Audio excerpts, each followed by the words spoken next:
Ang ganda ng ganitong ring at 3.75 grams lang ito. Ang lahat ng jewelry natin ay 24K Korean gold na bibenta at nasasangla at lahat ito ay may authentication card. Napakarami ng umorder sa atin nito at ang ganitong design ay kumpleto sa set. Pwede rin ito sa 7.5 grams or 11.25 grams depende sa budget mo. Napakaganda rin ng bracelet at necklace nito at mas magandang tingnan pag suot mo ng set. Pero may kabigatan ng presyo ng set kaya mas okay na isa-isahin lang hanggang sa makumpleto. Ang lahat ng ring ay ginagawa natin based sa ring size ng o-order.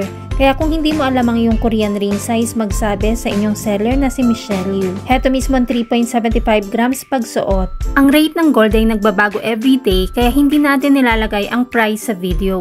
Kung gustong malaman ng updated price, mag-inbox kay Michelle Yu sa Facebook or follow Mabenta Kay R Jewelry sa YouTube or TikTok channel.